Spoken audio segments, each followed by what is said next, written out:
हरिओम नमः संस्कृताय मित्रों। आज के व्याख्यान में जानेंगे छंद क्या होता है।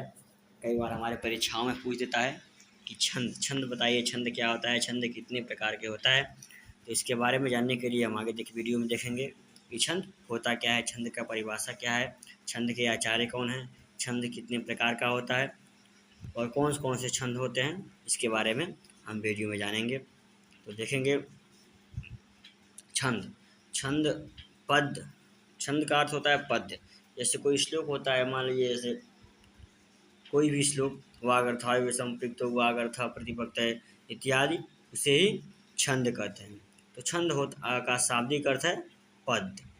पद्य को ही हम छंद कहते हैं। तो छंद छंद कहते किसे हैं, इसका परिभाषा है निश्चित मात्राओं से युक्त। कितनी मात्राएं हैं, निश्चित मात्राएं हो, काव्य रचना। निश्चित मात्राओं से युक्त काव्य रचना को हम छंद कहते हैं। निश्चित मात्राओं से युक्त काव्य रचना को छंद कहते हैं। और छंद के आचार्य पिंगल ऋषि हैं। छंद के आचार्य पिंगल ऋषि हैं, जिन्होंने जिसे छंद की उत्पत्ति हुई। तो छंद का प्रकार अब देखेंगे कि छंद कितने प्रकार का होता है। काइंड्स ऑफ छंद, छंद कितने प्रकार का होता है। छंद मुख्यतः छंद दो प्रकार का होता है। दो प्रकार का छंद होता है, वृत्त के आधार पर और जाति के आधार पर। दो प्रकार का हमारा छंद होता है।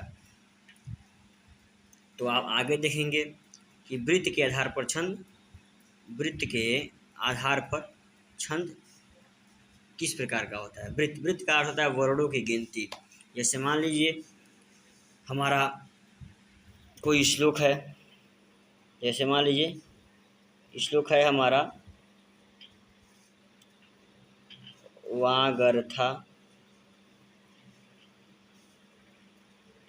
वागर्थाविव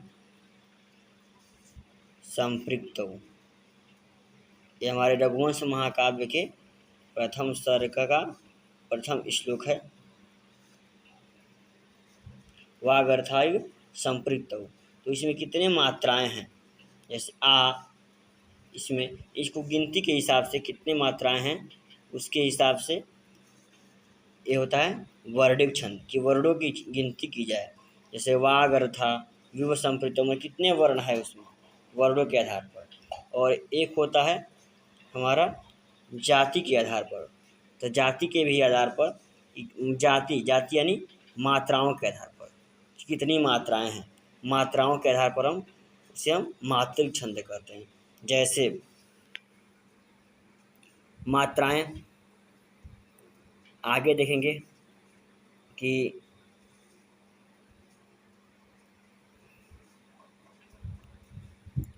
मात्राएं, मान लीजिए हमारा कोई श्लोक है तो ह्रस्व मात्राएं होता है और ये गुरु मात्राएं होती हैं।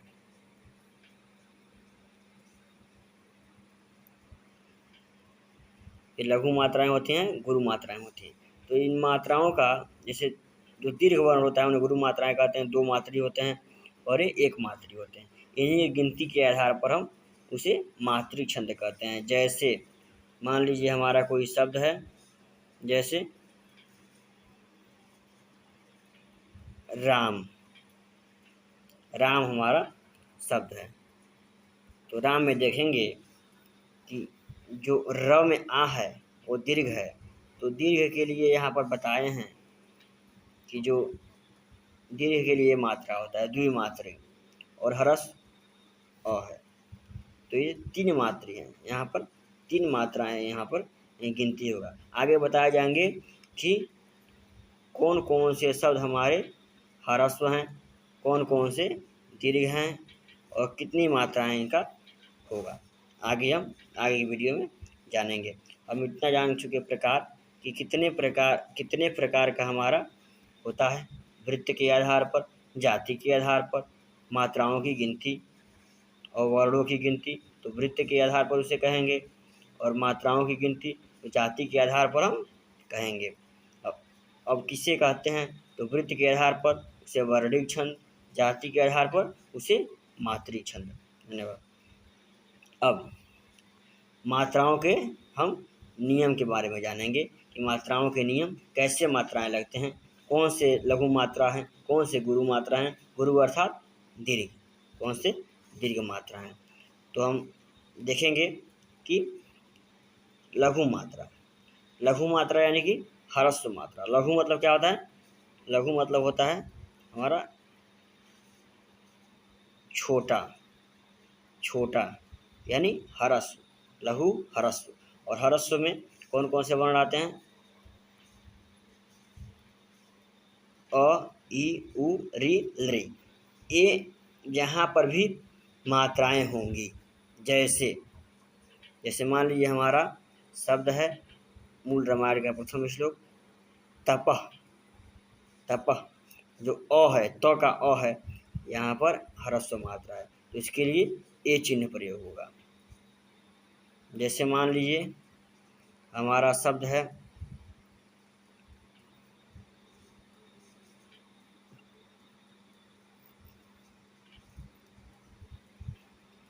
रघुवंश महाकाव्यम का तृतीय की द्वितीय श्लोक है, निवर्त्य राजा दयिताम दयालु।